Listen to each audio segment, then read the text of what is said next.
All right, I'm here with John Bozarth and Dave McCollum. Both of them are real estate investors, flippers, buy and hold. They're real estate agents, and they're involved in on the loan side. So they're mortgage officers too. A wealth of information. We've done some deals together, both with flips, and they've lent to my customers. We've helped each other out a lot. So we're just here to hang out and shoot the breeze a little bit. That's right.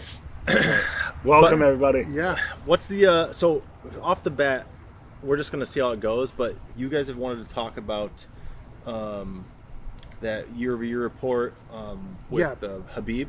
Yeah, Barry Habib. So the first thing we want to talk about is we just did a call. We work with Waterstone Mortgage, and we just did a call with Barry Habib personally for our realtors. And the information that he gave, well, today is the 13th or 14th? Today's the 13th. Yeah, and he nailed the market change today with the interest rate change due to the inflation. Interest rate came out. Interest rate change due to inflation. Mm-hmm. So the interest rate's changing. So, I mean, here's a real, I think, not a high level, but something really important that we all need to take into account. We're all, from professionals to our buyers, our customers, dealing with this market. This market's crazy. We've never seen anything like it, and if we listen to the media, the news, housing market crashing, interest rates are going to 10%. That's not what's going to happen. We're in a very volatile market for sure, but one thing that came out today, the CPI Consumer Pricing Index report that came out today, is promising. It's promising for everybody. It beat the estimates, which I think is going to be huge for our market. I think the stock market went up 700 and something points already. It was a good day it was a good day for the market. It was a good day for our industry, being it real estate, being it loans, is the sentiment's changing. We are going to see reduction in interest rates. Nobody can. I when think exactly? When that's going to happen, but we are going to see that. The fact that inflation took a little dive from the expectation of what they were saying is going to be huge for our market. So I think we'll really see come first quarter, second quarter next year, interests fall into, and again, nobody can really, right. Barry Habib's really good at that. Right. Nobody can really point exactly where it's going to be, but we're going to be, from an affordability standpoint, down probably in the mid 5% range, which is really going to make it better for us as professionals and for our buyers in this market. So they think by the first or second quarter back into those fives? Because if we could settle into if we get to five and a half, if we could be at 5 to 6 all the time, it was so historically low. It set this unrealistic expectation. Right. It's not going to be back to 2%. I have people that refied at a 187. We'll never see that again. Yeah. I never like to say never, but that's unrealistic. It's unrealistic for the market. It was neat how he showed, like, the reason that everything kept at that 2.875 and all that was because the Fed was backing it, right? So the curve wasn't natural because the Fed was pumping in all this money to keep those rates there. So why it looks so crazy is the minute that the Fed stopped putting money in, then it jumped back to where it should have been, and then it jumped up to, and then inflation went crazy, and the numbers went nuts. So I don't think it'll get to. I agree with you. If we can get to 5.5, that's fair for everyone in the market. What do you think? I mean, what do you think the buyers will do? At that, you think everybody's so? Just talking like my business, like I've had a ton of different buyers throughout the year, from investors to first-time home buyers to second home people. But I think that if the rates start settling down, inflation is under control, I think the buyers are going to pick right back up and not flood the market again, but the competition will get right back up to an above average pace. I could be wrong. I think now is a good time for people that are On the fence because in 3-4 months you're gonna have a lot more competition. Well, and there's a saying that they in our industry, it's like you marry the house, you date the rate, right? If you can afford a refi. Right, yeah. Right. If you can afford the refi, that's how you roll. If we can get a really good point, if we can get past, I think one of the biggest issues for all of us in general, especially our buyers in the current state of the market, is affordability. Affordability has gotten out of control. I mean, Right. 6 months ago, a year ago, a $300,000 mortgage at 3.5% or 3%. In today's current rate, I mean, you're $1,200 more a month. Yeah. The That's affordability crazy. has gotten to a point where it's not feasible anymore. And all our buyers that are on the fence, I like to, try to encourage them or pass on some knowledge that I know it doesn't seem like it's a good time. It really doesn't. But at the end of the day, if we go back and look at history, number one, we're historically low rates. Affordability is terrible, but we're historically low rates. Number two, if you go back to the 20s, you go back as far as you want to current date, you always will do well in real estate. Yeah. The home values, no matter what crash or what economic stress we're in, whatever it is, home values always go up. So if you can't afford it, maybe not stay on the fence, but get with the right professional, you in the real estate, Dave, us in the lending side. And we got a lot of niche products that can get you into a home that's more affordable based on programs that are out there and being offered. I know everyone pitches this 2-1 buy down, but it's a good move, right? Because Yeah. you can go Right now, the 2-1 buy down. Yeah, give 2 it a little. points. Yeah, if you can refinance in 2 years, 2-1 gives you that 2-year cushion to then refinance. So So what is at a it very high do? level, and I like to use this term, bring in, especially in the economic time we are in, let's bring everybody to the party. Let's bring everyone into the party. That means the Right. seller, that means both real estate agents, that means the lender. Let's bring everybody to the party. And what that means is 2-1 buy down. So they have to be approved at whatever the going rate is today. Let's just use an example, 7%. 2-1 buy down, everyone gets involved. Seller, real estate agents, lender, chips in to put money into an escrow fund that's held at title. So for the first year, if it's a 7%, your payment is based on a 5%. Okay. The second year, you're at a 6%. Third year, amortized for the life of the loan at that 7% rate. But based on the knowledge that in the, all the analysts, what we're hearing, we're going to be in, let's say worst case scenario, a year, we're going to be back down at probably a fix somewhere in the mid 5s.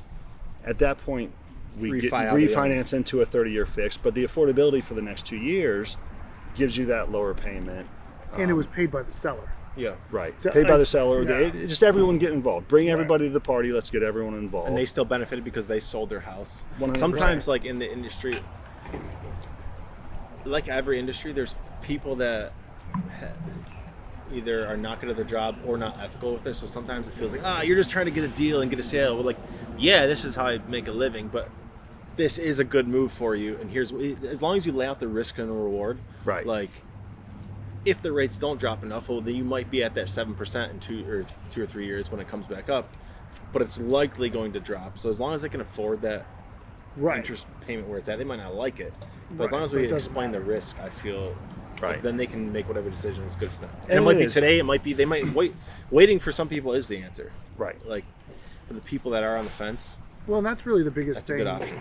The biggest thing that we do in this industry is what you just said. It's loyalty, it's honesty, and it's, the people who are in this business that have been in this business for a long time and will be in the future, it's because they care about their client, right? Like, I don't want my clients to get into some deal that they're not going to be able to afford a year from now. Like, Yeah. that's the last thing I want, because they're going to just call me with headaches. Yeah. And no matter if I'm on the real estate side or the loan side or whatever, you want to do the best you can for your clients. That's how you make, the referrals are how we make our, Yeah. how we make our living. Your reputation isn't worth 10 grand for No, a deal. no, my reputation's not worth 200,000. Yeah.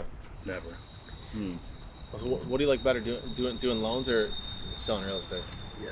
You love the mortgages because you don't need to be out and about. You can- So I've been in real estate. I've really did the numbers on this. I've been in some sort of real estate for the last 18 years, right? And for me, this is another facet. The loans are another facet of it, and it's very interesting. Like, I guess if I had a title company, I'd be full. Like, I could do it all, right? We've But talked about the one the that might be full for monster. sale. Yeah, I talked yeah. to you about it. That'll be next. but no, I don't know. Honestly, I like helping people, and no matter what the side of it is, I like somebody having a problem and me being able to help solve that problem. So I do like the loan side because, in a selfish way, yeah, you're right. On Saturdays, I can be with my family and still take that phone call, but I'm not showing that house.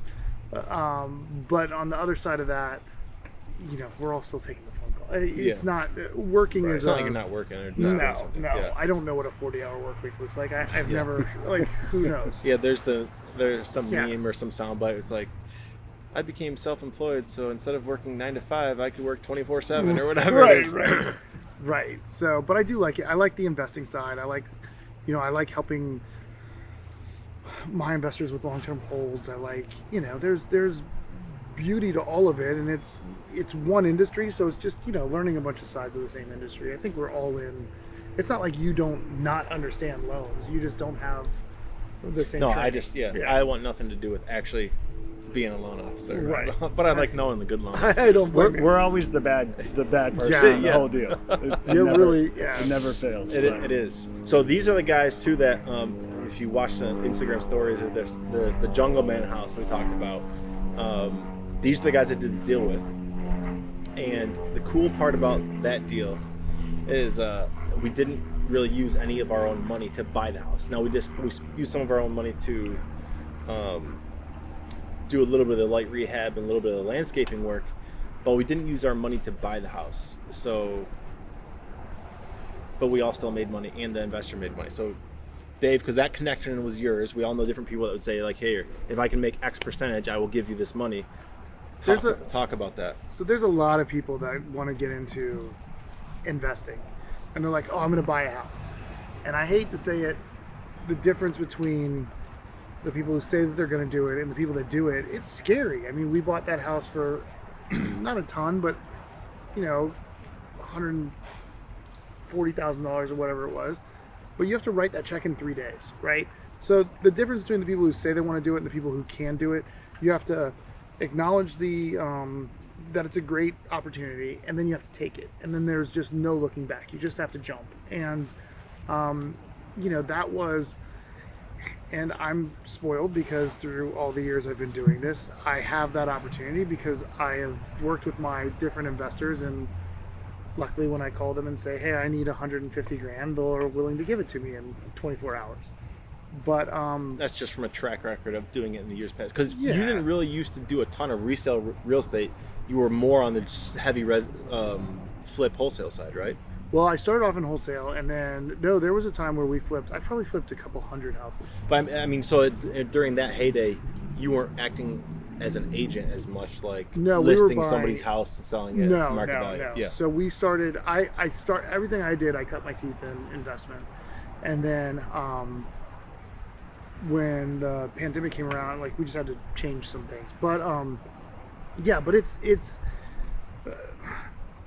the secret to a good opportunity is if it's a really good opportunity, the next person's going to take it. So money you finds the deals. The money finds the deals. Yeah. If you find the deal, I'll find the money. Like, it's a scary position because when you're sitting in front of somebody and you go, "Oh, I'll buy this and I'll buy this in 3 days," it's easy for me because I know I have the funds behind me. But I was doing that when I didn't have the funds behind me, and then I would still get that deal and then start making the phone calls, going, "I need," and sometimes I need 500 grand. I need it in 3 days, but if it's good enough, it's there. And if you know the product and there's it's a lot more than that to it, but it is just finding that opportunity and making that jump. And by good enough, when we talk about like the money finding the deals, what we mean is that you find the house for $500,000 and it's going to need $200,000 worth of work, but it's going to be worth $1.2 million when it's done. That's where we mean find the money. Or the Jungle Man house, when we can buy it for 140 and we can put 100 into it and then sell it for 400, whatever the numbers work out. Like, the money finds the deals if the ARV after repair value is where it's at. 100%. Right. So it's so true. So the deals, if you got deals, give a call. That's what we want. That's what we want. Is Yeah, the, please. Is the deals. Yeah. But yeah, taking the risk and just what do you think?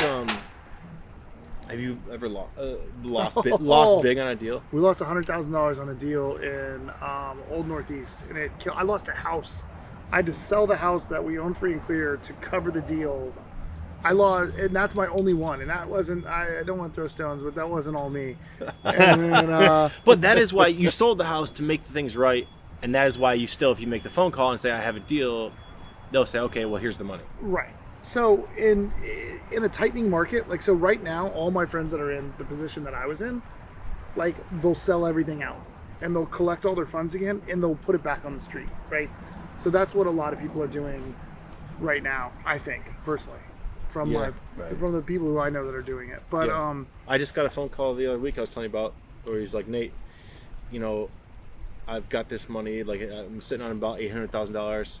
If you need money or you know somebody that wants to do a deal, please let me know because I need to move this money. It's not making me any money sitting on $1 million. But if you find me a deal, I'll go do that with you, or I'll lend somebody else the money.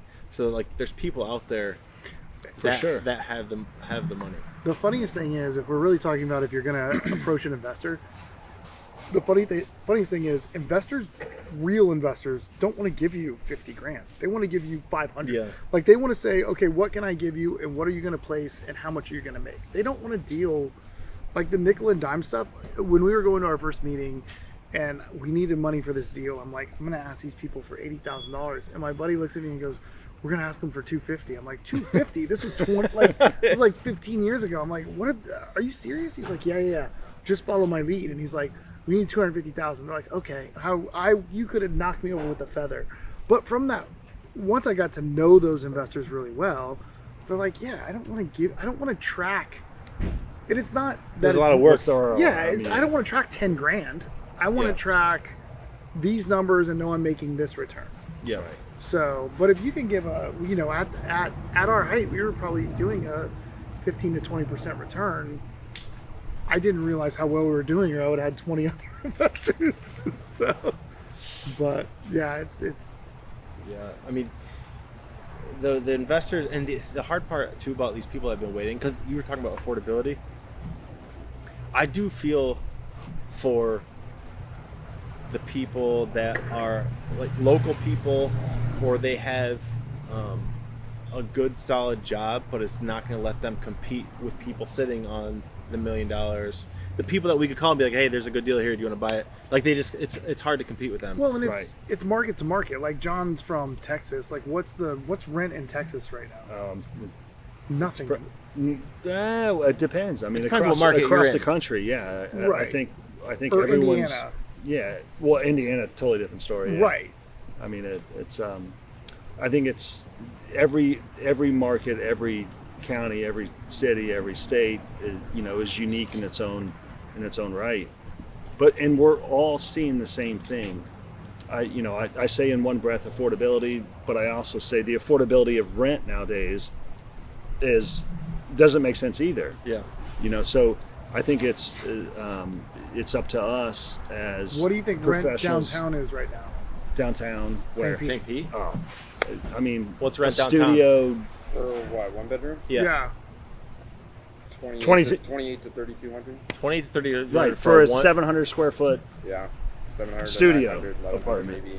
So, and here's the thing, and this is why I go back to, and I hate using the term, like, bring everybody to the party.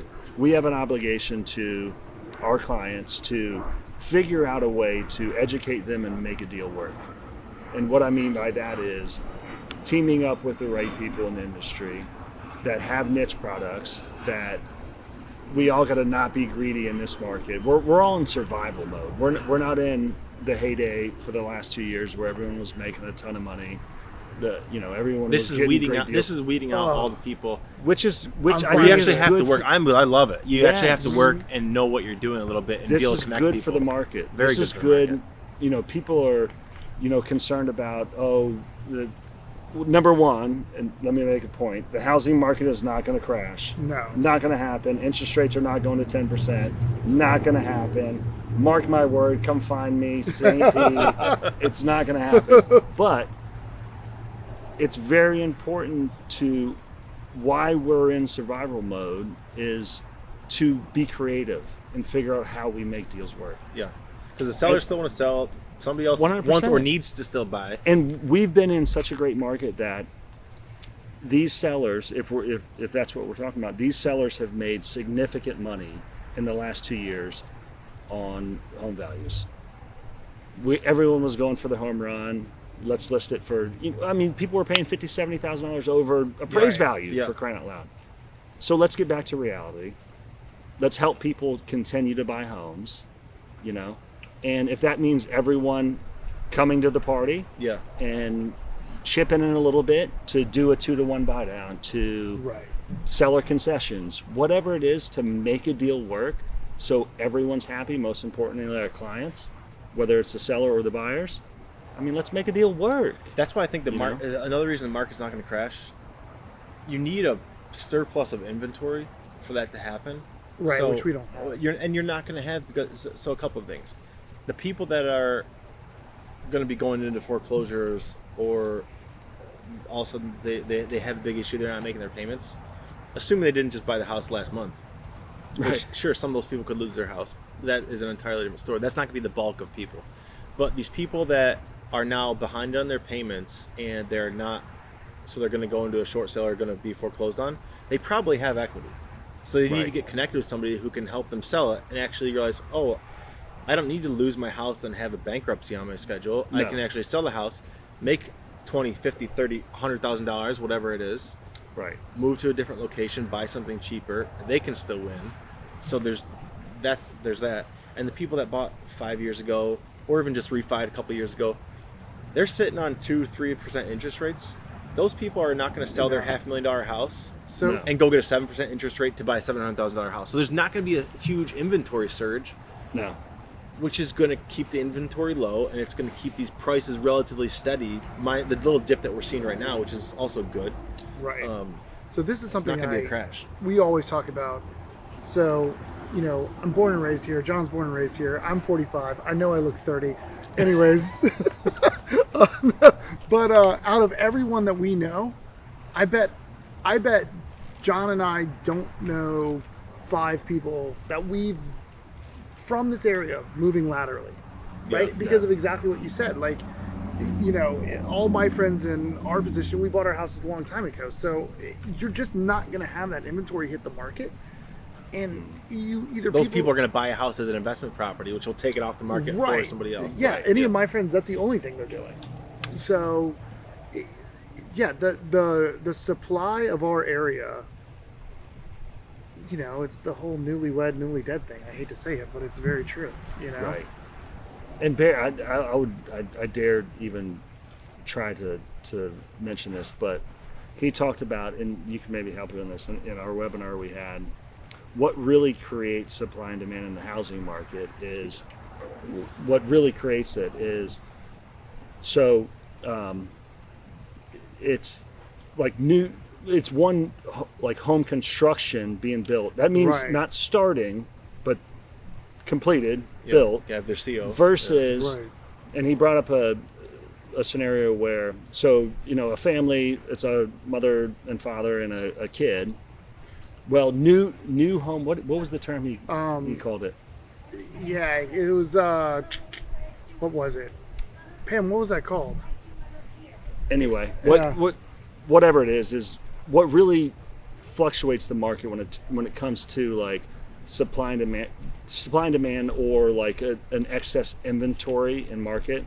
It's because somebody's selling a home locally, like he said, moving laterally, they're going to go buy something too. Yeah. So that doesn't create inventory. Yeah. Inventory, the way the way they look at it is new construction being built and completed. That's inventory, and then families that kids grow up and then go start their own family, and those are more demand, or people come in from out of state. And so we are still in a scenario where, and there's so many charts that will dictate it that you can look at, where there is so much more demand than inventory in our current market. Right. No matter what the interest rates are.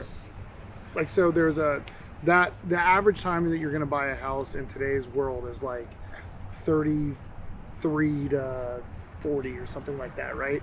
So the amount of people due to like population, there's more of them coming on the market right now, and that's what he was talking about. Like, Right. so that demand is going to be there, and then the supply's still not going to be there. And it'll and be that's 10 where- years before they have enough new builds to catch up To to that, support. and that'll be a whole different market. Well, and then- Especially for an area like Florida. Yeah. Well, and in in general. 2020, you had a big supply chain issue, so the new builds slowed down. Like, it's all.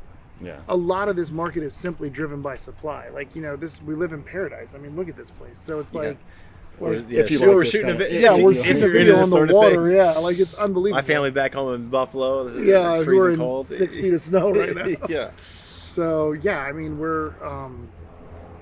it's just not going to happen. We're just never going to have the supply Yeah. here for years and years, unfortunately. And so it's easy to say this, but I really believe that people should, if you want to be here, and you are having a hard time with the affordability, find a way to make a compromise that still lets you be here. So you want a 3-2, find yourself a 3-1, get a 2-2, Right. find a way to get something.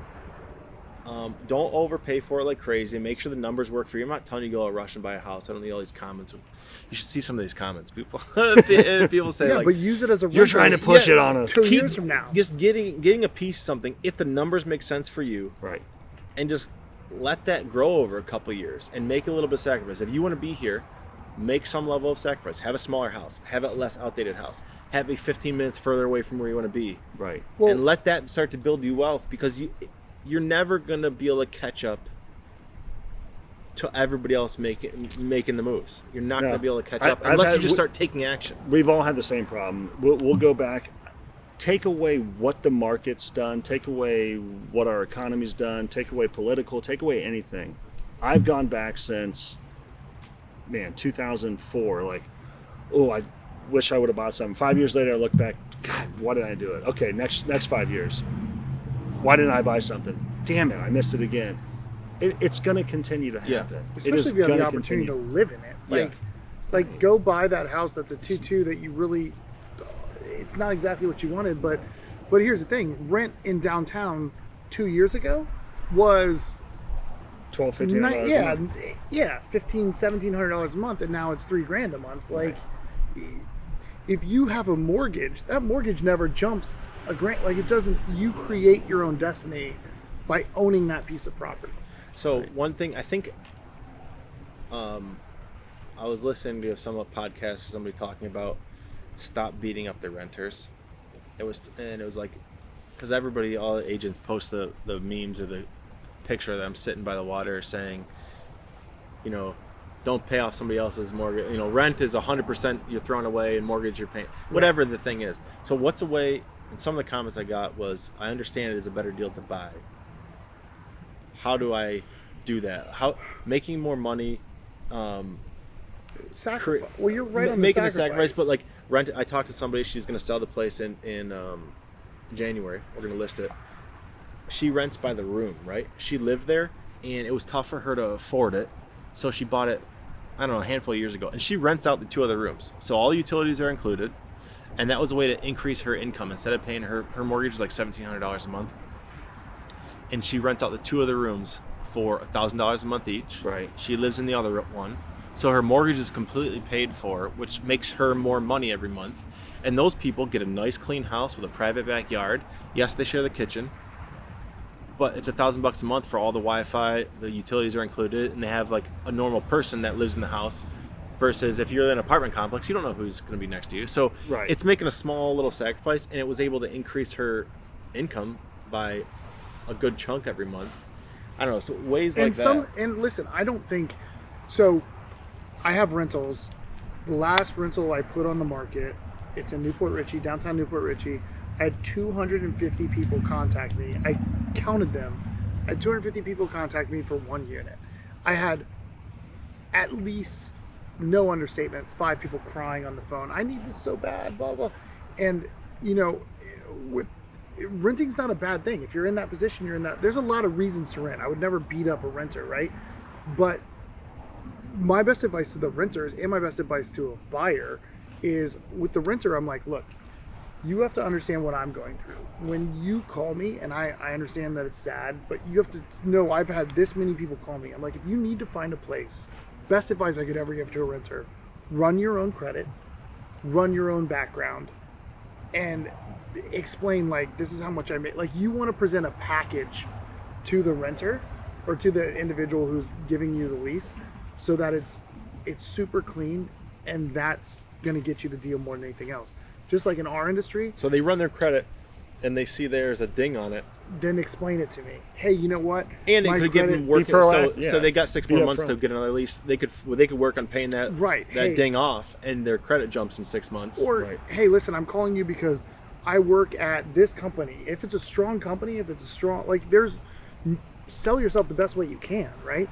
That's a good one. So you have a job. I've been there 7 years. Right. Look, I had this happen, and this is why I'm going through this, but I've gone through this, and I have, because my credit is whatever, I'm willing to put down 3 times the rent. Or, just maneuver that, especially if you're like a good person, average person, you really want to get the deal, then, use that tactic. Just like with, at Waterstone, we have what's called a platinum pre-approval. It's huge. It's huge. You can go fully underwritten as a buyer. It's cash offer. Yeah, so where you're like, hey, I can close as fast as we can get the appraisal. So you're a 14 to 20 day close versus that's faster than pre-COVID. right, closing. because all your back end is already underwritten. So we know about you, Title, we know about your appraisal, and job, we contract. know about your credit. You just got to find the house. You just got to Find find a a house. house. Yeah. So like that's where, in that, taking the effort to make that step will make you tens of thousands on the purchase. Yeah. Like, in sincerity. And so, not to throw you under the bus. Have at it. I know this bus. So, we were talking earlier about doing deals, find a way to get more deals. We did the Jungle Man house. We did well with that. Like, all right, how do we get more? And Mr. Dave's like, oh, well, this is how you do this, this, and this. And I was like, well, let's start doing it. And he goes, oh, but it's hard. Right. Okay. It's Yeah. hard. Well, if you want to get ahead and do something that is hard. Oh, that hurt. and just like pursue that a little bit. So And you're right. it's easy. We're sitting here filming a video talking about success, but none of it, that picture, I'm going to send you the video, Anthony, to put this picture of me and John who have paint all over our faces from saying, cut this into the video. So like, Yeah. the premise is we made a sacrifice to make something else. not We always don't want to as be at easy this as it house that looks. stunk and was just full of spiders There's some dead cats. Too. and dead Yeah. cats. We don't want to be there doing that, but we did it and it worked out well. And I just think with the microwave culture today of, oh, that's not fast enough, that's not easy enough. Watching videos like this of people sitting here talking about success, it's so easy to think, oh, that is forever away. And it's really not. just is a matter of sacrificing over and over again. My buddy we were talking about, if you watch other stuff, Jesse, 7 years ago he got denied a mortgage for $63,000. Now he's got 100 units to his name 7 years later and made big moves. He made sacrifices and just figured it out. So don't let the time and I'll never have that happen. I just think you should not let it beat you up. and the only way to do it is to make that one step, right? Yeah. Like, you have to go, okay, what do I want to do? I want to have this. All right, how do I do it? And sometimes, like you were saying, how the money follows the deal, sometimes you just have to make the step and then figure out how to do it. As weird as that is, in real estate, because the worst thing that's going to happen is you're going to fail. And you're going to fail. You fail a lot in this business. It's part of the business. Yeah. So, yeah, I totally agree. You And got to that- get kicked in your teeth before you can. And time passes regardless. So let's say you're not super successful, but you figure out one thing. So 10 years from now, 10 years is going to pass. And if you don't take any of these risks, you don't make any of these sacrifices, you're going to be in the same spot in 10 years. So if you just struggle through some things and have one piece of success, you'll be 10 years later, you're going to have done one extra thing. So you'll have 2 bits of success. And the other person that just talked about it and complained about it, they're going to have done nothing. So Right. we have a building right now that, like, keeps me up at night. But 10 years from now, it really will be worth it. Yeah. Like, it's just, right now you're like, oh. But, and I'll tell you what, if I could I cannot count over 100 times. I woke up in the middle of the night and gone, okay, we have $100,000 here and $200,000 there, and okay, if I have to sell this, then I can get this, and I owe this to this guy. It's a nightmare, but it's what we do. It's a fun nightmare. I wouldn't know what else to do, right? Like, yeah. And the more you do, the more you realize you can do, right? Right. I mean, 100%. and the more you do, you're like, that guy'll take. We'll be fine. we'll figure it out. Yeah, we'll get figure it done. But yeah, it's just I wouldn't do anything else in this world. It's what, and I don't have stocks. I have I have a little bit of stocks. I have a little bit of. I say this all the time. I'm gonna dance with the girl I brought, and I know real estate, and real estate's. That's my whole retirement plan too. Yeah, I I have no other. I mean, I do, but it's like super passive. Just It's one thing that, and I've always been big on this for, I don't know, since the early 2000s, is as scary as it is, because it's always the biggest financial, investment we ever do. But it's something I can go touch. It's something I can go paint. Right, It's exactly. something. It's a tangible asset that, as long as I do a little bit of due diligence up front and make sure I'm not buying something that's going to put me in the hole from the get-go, it's something that will, long term, if I stick to the plan, is going to be the best. If it's the best investment you can possibly put your money into. Yeah. And in my opinion. I didn't want to say names in this, but I'll throw this name out there. In all sincerity, my boy Frank said, inflation creates generational wealth, because as inflation goes up, then the dollar gets weaker. And as the dollar gets weaker, everything that we're stressed out about, this 32, at some point somebody's going to go, oh my gosh, I can't believe you only paid $3,200 a month to rent in downtown St. Pete. Yeah. As weird as that sounds, those words will happen Yes. sometime in life, right? Yeah. So as everything gets more expensive, you make more money, and then it becomes more affordable. Yeah. And your $3,500 a month mortgage payment that you're renting out for $3,700 a month, or you're breaking even at $3,500 a month, Right. it's barely breaking even. That mortgage payment, unless you're on an ARM, which is a whole different story, but it's going to be $3,500 a month, and that rent is going to be $4,000 or $42,000 Right. or And then it $45,000, goes 10, and goes 15, and goes. 20 years from now. Right. When we bought our first building, well, I've bought a couple buildings. The one that I bought in downtown St. Pete. Bought a couple buildings. Oh, okay. Hey. Dang. Hi.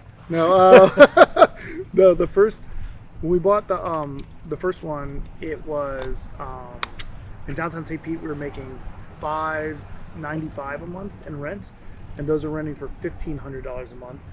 And now my Newport Richie stuff is. We're making the same, actually. We're making $570 to $590. And that's- $590 a month for a rent Right. for an apartment. Yeah, and now we're making like $1,000 to $1,100 a month. But it's Newport Richie versus downtown St. Pete. Yeah. Yeah. Same, bought the thing is the same price. We Which paid, that area, Newport Richie, Hudson, Port Richie. yeah, it's huge. It's booming. It's the Because it's new- by the water. Yeah. And it'll take a little while. It's not like it'll be like next year, Right. but in 10, 15, 20 years from now, that's going to be in the same position. 20 years that from we're now, now. you wouldn't go downtown. Yeah. Cliche Here. as it might be, we've all heard it. We've all said it. You can't build more land in Florida. Right. Everyone wants to move to Florida. Not political. Just everyone wants to move to Florida. you can't. No, Yeah. the We are peninsula- not going to be. This is not an area that is going to see a. I want to see a 7, 10, 12% decrease in home values. I think it's healthy for the market. Yeah. I think it really is. But there's no crash here. There's too many people. It's supply and demand. Simple economics. That's all it is. I agree. Simple economics. You know? I know. All right, you got to be somewhere at I don't care. 4:30. I'm fine. Oh well, I got a phone call Wrap coming up up. soon here. So Just wrap up. yeah. We've got four- Any last minute bits? So Waterstone Mortgage. Yeah, we'll put our info on the. Yeah, we'll put some info in Yeah. there, and that's Yeah. what we got for you. Come get approved. Come get platinum approved. Come buy real estate in Florida. Call us about investing.